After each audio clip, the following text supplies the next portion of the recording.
As a mysterious illness sweeps over a girls' school in Mexico, the federal government is forced to step in. But as investigators take a closer look, is it mass hysteria or witchcraft? Today on Dead Rabbit Radio.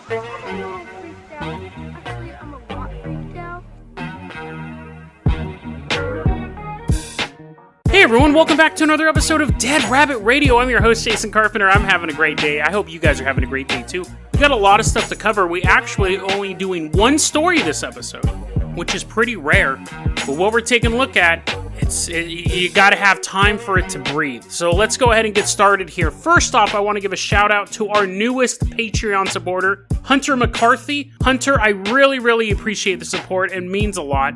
You are going to be our chauffeur, our pilot, whatever vehicle we use this episode, you are going to be in command. If you can't support the Patreon, that's fine too. Just help get the word out about the show. That really helps out a lot. Now, this story was recommended to me by Vince G via email. It was a great story, Vince. Thank you so much for sending it over. And I have to say this too. Almost the entire story, almost all the information I got, came from an amazing article on Vox called The Haunting of Girlstown by Daniel Hernandez. So I want to give a shout out to Daniel for doing the legwork to get all this information out, because this story is really cool.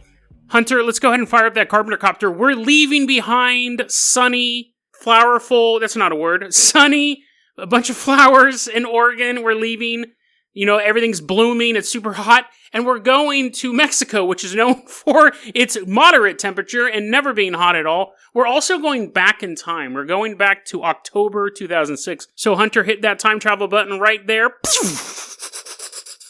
We're flying over Mexico. Specifically, we're flying over the town of Chaco. Now, in Chaco, there is a all-girls school known as Villa de las Niñas, which basically means City of Girls, or City of All Girls, or something like that, I think. Villa, House of Girls, maybe? Maybe not a city. Maybe that's too ambitious. Population of 1 million girls.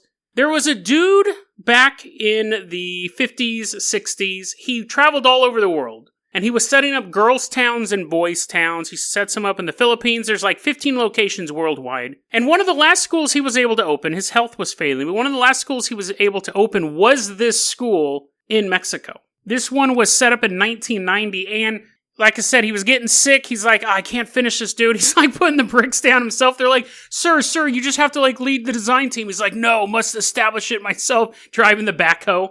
Eventually, though, he has this quote. He says, quote, "There was a lingering doubt and a nagging concern that I was making a mistake, perhaps the biggest mistake in my life."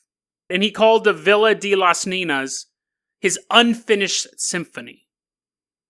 But he does have to stop building the school. They actually got a construction team to come in. They're like, okay, now we can actually build this on schedule. This old man's hobbling away. They're like, come on, bring in the bulldozers. Let's knock over this wall. It took him 10 years to put up. They finished the school. But he does have that thing in his head. He's like, I don't really think something's right here. Don't think something's right. But he's able to set up all these schools all over the world. And what it was they would go to places of horrible poverty and try to lift kids out of poverty. So that was the whole mission. So, Hunter, let's go ahead and land our Carpenter copter at this campus. The villa, beautifully manicured lawns, very ornate architecture stuff. There's like statues and like buildings, because most other places don't have buildings. It's a stark reminder of what is possible with the power of hope. Because it's basically surrounded by like open sewage treatment areas. It's in a smelly part of town. But they built this beautiful thing there. They probably could have planned that part out better, but I'm sure it's just really cheap. And so, but you have this beautiful campus, and you have these huge gates, and it's a symbol of what hard work and God's grace can give you. Now, they would get kids from all over Mexico. This one was all girls, so it was specifically a girls' town. They would get kids from all over Mexico. And it was run at the time, back in 2006, by Mother Superior Margie Cheong. She's from South Korea. So she's a nun from South Korea. She's come to run the school. Now, there's a little bit of a culture clash going on here. Because, the nuns aren't known for, they're kind of like, do whatever. They're pretty strict. Apparently, I don't know if this is a stereotype, but according to this article, South Korean nuns are way more strict than the average nun. The average nun may be like, nah, it's cool, you can do that. That's not a mortal sin, or maybe just say some prayers and stuff. I don't know, I'm not a Catholic, I don't know how it works. I don't know if nuns are just like, murder, that's fine. But South Korean nuns are super, super strict. So when she came to this school, things got, you could say, a little overboard. So you have what some would say, and honestly I would say this too, a quite tyrannical leadership of this school. Now obviously they don't see it that way. They're doing this for the Lord. And they're doing this for these girls. So these girls are being taken from poor areas willingly. They're not like being kidnapped. They get in the back of the van. A bunch of nuns. They're disguised themselves as nuns from the town. And then they just get out and they're just regular nuns. They weren't kidnapping these kids. Like, they would go to the parents and say, they would test the kids as well. Because they didn't just bring in poor kids. They wanted poor, smart kids. They wanted kids that would either go on in like technical programs, go into college, or be nuns and let the cycle continue. But anyway, so you have this school set up of these younger, and they're told in the beginning this is going to be super, super strict. There are no surprises. This isn't a cult like the Anthill kids, or they're like, come join me at the compound, and the next thing you know, people's arms are getting chopped off with chainsaws. You knew what you were in for. Again, you're 12, so you may not comprehend the rules that are coming, but you know the rules. And this system had been set up since the 1990s, right? But in October of 2006, the girls started to have issues. So let's take a visit. We're walking inside this school. It's really, really beautiful. There's the buildings. Those newfangled buildings I was talking about. We're walking around. And there are these girls walking through the school, and they're all dressed in uniforms. They all have really short hair. Their hair couldn't be longer than 2 fingers below the ear. And they're just walking, holding their books, doing girl stuff. And then all of a sudden, one of them, oh my God! She falls to the ground, holding her legs. Oh my God! I guess she probably didn't use the Lord's name in vain. Oh my gosh! Oh no, my legs! The other girls run to her aid. We can't help. We're just standing there. We're 2 adults in the hallway. I hold back Hunter. I'm like, no, they have to solve this problem themselves. My legs! This girl says she feels like needles are going into her skin, into her muscle tissue, and just scratching underneath the skin. Deep pain in her muscles. It burns! It burns! Now, the other girls are obviously sitting there. They don't see any needles. They don't see anything. She's just grabbing her legs, flipping out. Go get headmistress! And then girls are running around. They're getting help and stuff like that. But then a couple days later, girl sitting in the cafeteria. This is delicious. Ow, my legs. Wait, guys, are you poking me with needles? Oh my God! Oh my gosh, no, my legs! My legs! She's flipping out in the cafeteria. It hurts. Girl, in the middle of math class, it's 2 + 2 is 4. I learned that in 4th grade. I don't know why I'm doing that math equation. Jason doesn't know any math higher than that. Triangle plus square equals a rectangle. There, that's high level math. My legs! Starts flipping out in class. 500 girls. Between October 2006 and June 2007, 500 girls are inflicted with this illness. It wasn't just the needles in the legs.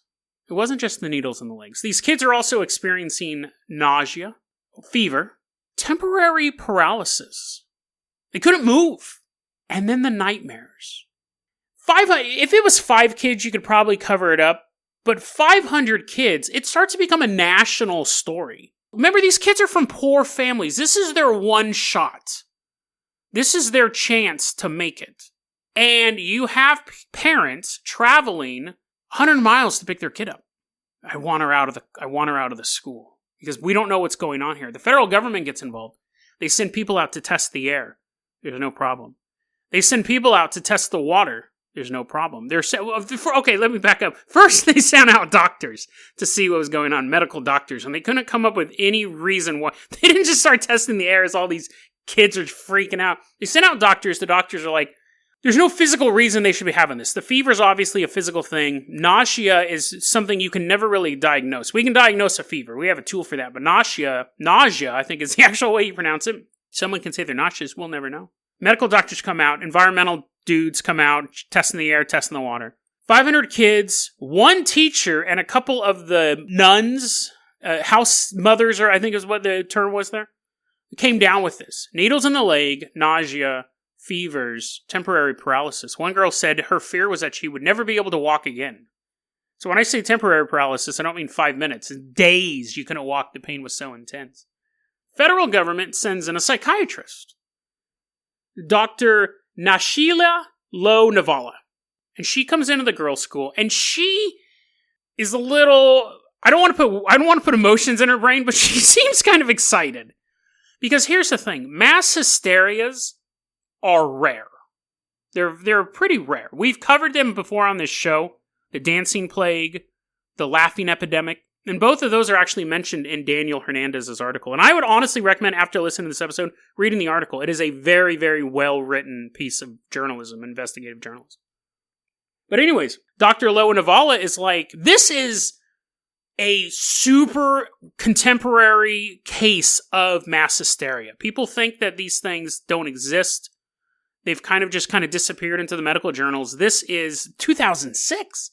So she's kind of like, wee! She's like, she's running the airport, she's pushing other people out of the way. Look out, nerds, I'm on my way to go investigate mass hysteria. Takes control of the plane. So she comes out to the school, so that's kind of what she's going into. The doctors have already checked it out. They've already checked out the environmental contagions. She decides to go in and go, this is mass hysteria.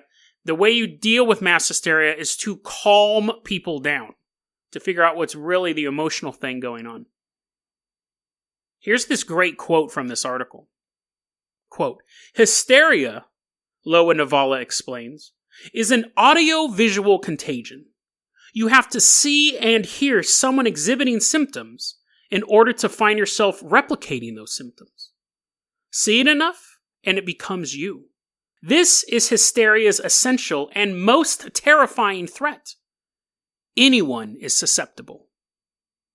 Imagine a disease that simply affected everyone. It's a disease that you can't have an immune system for. The immune system is not being anywhere near it, not seeing it, not hearing it. If you're in that blast radius of the disease, the chances of you getting it are quite high. If everyone around you, you can't tell me that if you're at work and everyone around you starts sniffling and stuff, that you won't start sniffling. Or the very first time your nose starts running, being like, uh-oh, I wonder if I have that. It's just the way we're a social species. We're a social species, so we'll pick up on cues like that. So it's a disease that can affect any of us. So she's at the school, and she's like, I'm just going to start counseling these kids. Now, these kids were coming from really, really bad backgrounds. No father at the home. These are girls, so they're expected to work at very, very young ages. The father's gone, or the parents abuse them. They have to go to school and work at the same time to support their other siblings. It is not a pleasurable life. It's a life of hard work. And you're like 12, right? You expect to work hard when you're like 24. But when you're 12 and you're going to school, you're like, I go to school and work. Yeah, but you're in college, bro. When you're 12 years old and you have to take care of your 3 siblings, it's really difficult. So you're going through all of this mental stuff. So when this school says, we can remove that from you, you don't have to work, we're going to give you free housing, free education, free food, we're going to give you a better life. 1, you have a little bit of survivor's guilt because your siblings are still in that situation. And 2, in your situation, it's very regimented. It's like a military academy. So these girls are going through a lot of stuff. Dr. Lo-Navala is interviewing these girls. And she says that they're talking to me, and the more that they talk to me, the more their symptoms went away. So we'd have a session. Hey, can you tell me about your home life? Oh my God, my legs hurt so bad. Please, can we have this meeting somewhere else? And then the next day, tell me a little bit about your home life. Oh, my legs, they hurt a little bit less, but they're still burning. And over time, these symptoms would dissipate. Now, sometimes the symptoms would dissipate without the therapy. But the psychiatrist was starting to realize that this is working. I believe this is mass hysteria. But that's only half the story. That's only half the story. Let's go back in time a bit. And we're going to follow the trail of a girl named Jovita. In 2003, she's 12 years old. Family, super poor. Is exactly the situation I set out for you. Her dad said, hey, I'm going to America. I'll send back money. Bye. And then just disappeared. So it's her mother, she's the youngest of 4 kids, and it's on her to help support the family, to get a job, to help the mom support the family. And she knows that eventually she loves going to school, but eventually she's going to drop out of school and have to work full time. That is when the Villa de las Niñas show up to her house and say, we want to test you. We know you're doing well in school. We want to test you to see if you're allowed to come. Now, the rules are super strict. Only one person from a family can go to the villa. So it's your ticket out of there, but you got to leave people behind. Here were the rules that were given to this 12-year-old girl, Jovita. No connection to the outside. These are going to sound very cultish, by the way. There's a couple of caveats that make it not a cult, but you're going to be like, dude, this place was fairly brutal, but no connection to the outside world at all. Little asterisks there. You can't accept phone calls. You can't call your family. Your family can write to you, but you can't write back. You're allowed to see your family for 2 weeks during the summer and 2 weeks at Christmas time. That's actually the biggest non-cult thing. They do let you eventually see your family. They let the family write to you, but their letters are read. They are screened before you get them. You're not allowed to write back. You can see them for 2 weeks during the summer and 2 weeks during Christmas time. No one has a birthday. Everyone at the school celebrates their birthday on the same day. That is the day the school was founded. No television, no magazines, no newspaper.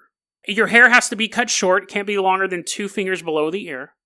That sounds very cult-like. That sounds very Heaven's Gate-like. An odd detail, and again, I'm not a girl. I don't know how this stuff works, but no waxing.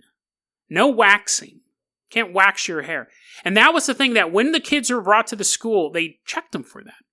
They checked their armpits, their face, and their bikini area. And if they were waxed, if there was evidence that these girls had ever waxed, they were immediately expelled and sent back to the home. So the girls were asked, do you wax? Have you ever put on any wax? No, I haven't. If you did it, you were expelled. Can't bring any mementos from home, even photographs. Can't bring pictures of your siblings, pictures of your parents, things like that. Grounds for expulsion.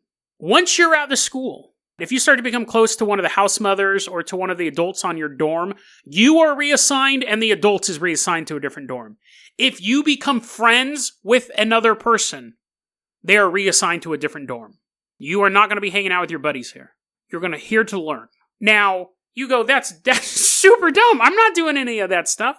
But if your choice was backbreaking labor for the rest of your probably short life, or a chance to get a free, high-level education, you're going to choose the education. You're fine. I'll take the rules. I don't wax. I'll do all that stuff. Because if you stayed in poverty. If you were expelled into a harsh world. So she signed the paperwork. Let's do this. And another girl who went to school with Jovita in this small town, her name was Maria. Same thing. Same age. Went to the same school. She signs the paperwork.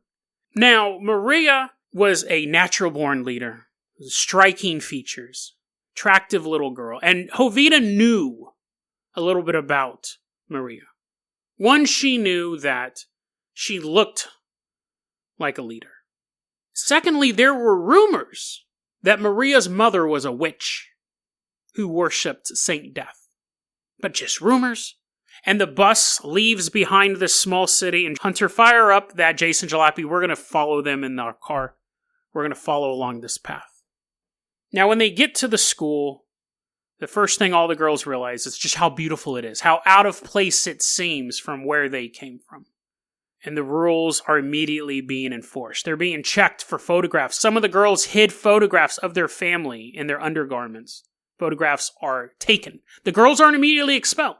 But they are then threatened. This happens again, you are expelled. That started in 2003, and that system that they're living in, it takes us up to the year 2006. The girls are all going on a field trip to an elite Catholic university. And while they are there, the girls stumble across the magazine. Now, I'm going to stop here. This is all true. This isn't some weird myth that's going around. This is 100% documented. Because from this point on, it gets super bizarre. Super weird. Even the chance finding of the magazine seems like something that happens in Act 2 of a horror movie. But these girls are at this elite Catholic university, seeing what is possible for their future. They're very, very hardworking young women, pushing themselves mentally, physically, to become successful. They find a magazine. And in this magazine, the girls are flipping through it because they don't have access to magazines. This would be like finding a Nintendo Switch when you didn't even have electricity in your house. They're flipping through the magazine and they come across an article, How to Make Your Own Ouija Board. Forbidden knowledge. 100%. Just having the magazine could have gotten them in a ton of trouble. But creating a Ouija board? The girls debate it, whether or not they're going to do this. They were familiar with the idea of it. These girls weren't raised in a cave. They knew what Ouija was. They knew what black magic was and things like that. Maria says, I will build one. I'm going to build a Ouija board. Using these instructions, I'm going to create a Ouija board. And Jovita said it was no surprise to her that Maria was the one who spearheaded this whole thing because of her reputation. The girls began sneaking out late at night. They would crawl through a window so they wouldn't alert any of the adults. They would sneak out onto the roof of their dorm.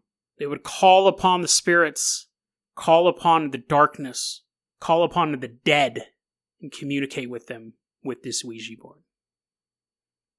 Now, this was a secret in the school. One, not every girl knew about it, and the girls that did know about it kept their mouths shut, out of fascination, out of fear. Jovita one night, as the Ouija board experiments were going on the rooftop, Jovita one night wakes up and goes into the bathroom. Has stalls in it. She's in the first stall, and she hears a noise in the last stall. And then the toilet flush. Jovita knows she's the only one in there, but she has to be for sure. So she goes, and she moves open the stall next to her. No one's in there. She moves open the stall next to that one. There's no one in there. She gets to the last stall where she actually hears the noise. Opens the stall. There's no one in there. And then in the stall where she was before, the first stall, she hears a noise. The toilet flushes. She runs out of there. Now that is obviously could be 100% pipes, anything. That does not mean, that's not the end of the story, folks. It's not like, we'll see you later, see you tomorrow. But it starts to set a precedent that now we're starting to have what could be paranormal activity at this school. Jovita started to have this weird delusion. So again, to create, you want to have a sense of order in these communities, but they also don't want the kids to get too comfortable. So they would rotate the kids through the bunks in their dorm. And Jovita flat out refused to take a bunk that was near a window. She would not do it. She was actually fighting against the establishment, which was a big no-no.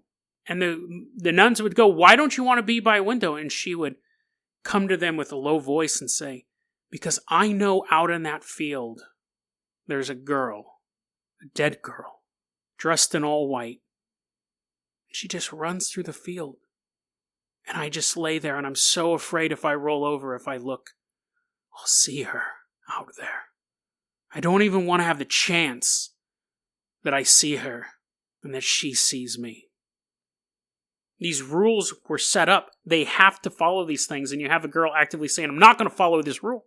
This all comes to a head when there's a school-wide basketball tournament. And Maria has a friend named Liz who's in a different dorm. All the dorms, that's grade level and dorm level, so the different houses, compete against each other, and the winner gets bragging rights. Maria's best friend Liz was in another dorm, and Maria wanted Liz to win.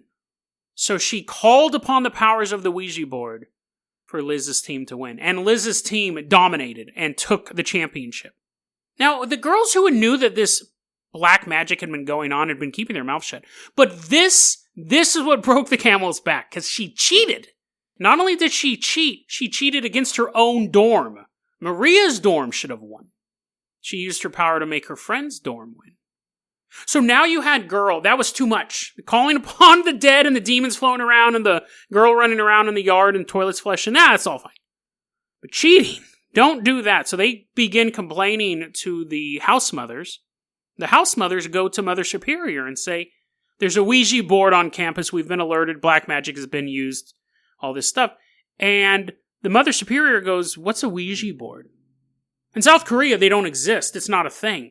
They explained to her exactly what it was. So they go to Maria. All the nuns go to Maria, and they go, we know that you're using a Ouija board. Maria completely denies it. I'm not using a Ouija board. They search her bed. Ouija board's under her bed.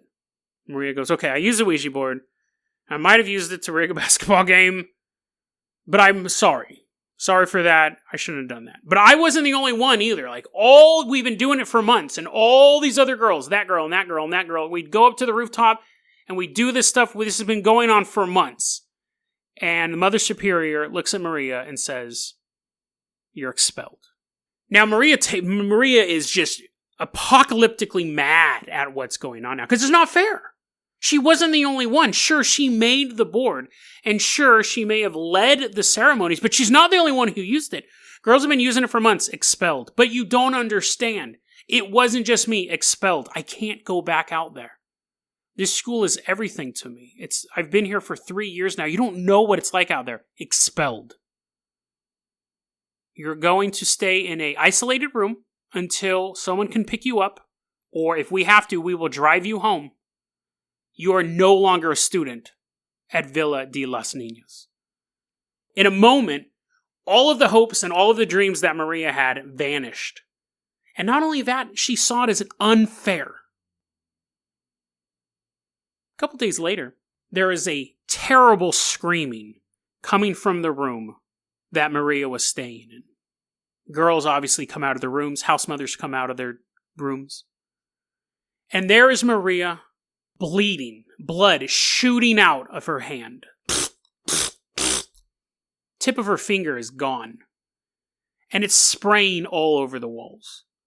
The nuns run up, they grab her, they begin dragging her through the hallway. Now, what her exact quote was, no one can quite remember.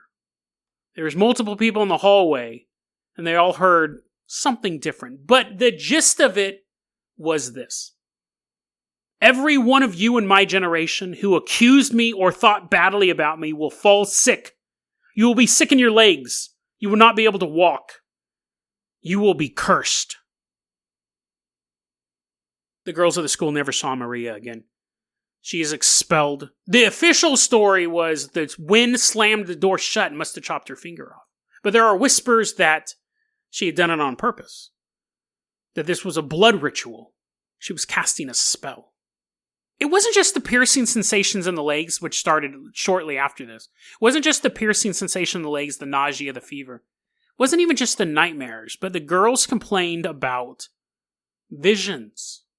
They'd be walking through the school hallway. Life would be bustling around them, middle of the day.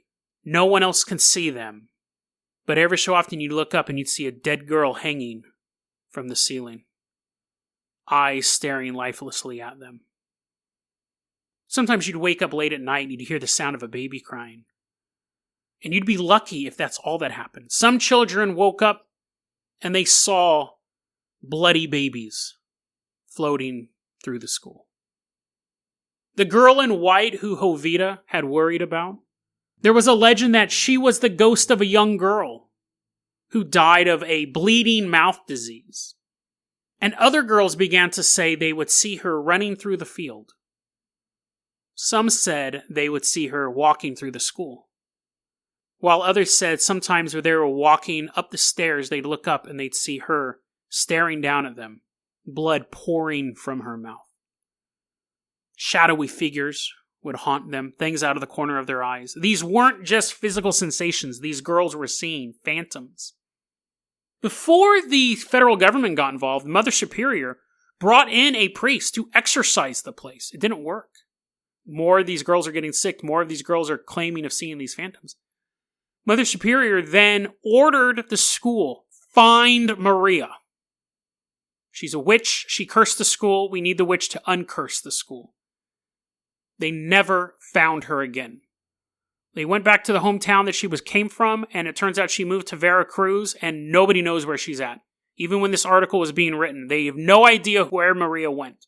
They said she could be in the United States, she could be anywhere in the country of Mexico. Nobody knows. And that is when the federal government stepped in, started testing the water and all that stuff. These girls would talk about the same nightmare they'd have. They'd fall asleep, and they'd see Maria consumed by flames, burning alive. But she would stare at the dreamer, smile, begin laughing as the flames moved across her body. "This is because you blamed me," Maria would say through the flames, "and this is what will happen to you." Now, you have the physical ailments of this hysteria. You have these mental issues as well. The visions, the dreams. Some girls, though, reported there was another phantom. They would whisper among each other that one of the house mothers would come to them late at night and massage their legs to ease the pain, to do what she could to help them sleep through the night. Jovita woke up one night and saw this house mother coming into her room, a silhouette. But as she got closer, she realized the house mother was wearing a veil. The house mother was dressed in all white. The girls believed that this was the Virgin Mary coming to console them. Hysteria, absolutely possible, right? That is the most logical answer. And that one girl would say, "I had a dream that I saw Maria in flames," and then the other girls would be talking about it. This was a disease that is communicated by seeing it and hearing it. You are susceptible. Totally true. And we did see it start in October and end in June. Mother Superior eventually was relieved of her command, and she went back to South Korea. And she said, "I love Mexico. I love those girls. It was terrible that this thing happened. I don't know why it happened." She looks back on that whole time period as she failed. And Jovita, she ended up being pulled from the school. A lot of the girls ended up leaving the school. I think a total of 300 girls were removed from the school. And Jovita went back, pulled out of the school because they didn't know what was going to happen next. You're being told one thing, that's hysteria. You believe that a witch may have cursed you. And she left the school. She wasn't able to go back to school. She had to get a full-time job. She lives a life of labor. Did the witch's curse work? Did she truly punish those who betrayed her? I think an interesting footnote to this whole story is that the psychiatrist herself, Dr. Loa Navallo, would go home from interviewing these girls all day long, would go home. She'd fall asleep. And she'd begin to have nightmares. Now, she told herself that I'm having nightmares because I'm hearing these stories about these girls' awful life experiences outside of the school, before the school. I'm hearing about abusive parents. I'm hearing about horrible things that happen to them. And then I'm coming home, I'm just hearing that all day long. And then I'm coming home and I'm having these nightmares. These creepy visions while I'm sleeping. It must be that. It must be that. But there was one session in particular that she's sitting across the young girl. The young girl's talking to her. And the psychiatrist is listening, taking notes. And then she feels a sharp pain enter her leg. And then another one. And then another one. And another one. Her legs begin to burn. Her legs begin to feel like the muscle is being pierced. And she sits there across from this girl and doesn't show her worry, doesn't show her fear. The girl continues to talk, but the psychiatrist is thinking, this is all in my head. This is all in my head. This is all in my head. And she focuses on the sensation not existing. And eventually, the sensation leaves. Was the mass hysteria starting to set in and take the doctor who was sent there to cure it? Or was the witch's curse trying to claim one more victim? Science will tell us one thing. Magic has another answer. But there is one person who may know the truth, and that would be Maria. She's never been found, though. But I'm sure there's a lot of people who hope that she is never found. I doubt even Dr. Loa Navala ever wants to cross paths with Maria again. She may be a true witch, able to strike down 500 people with a few drops of blood. deadrabbitradio@gmail.com is going to be our email address.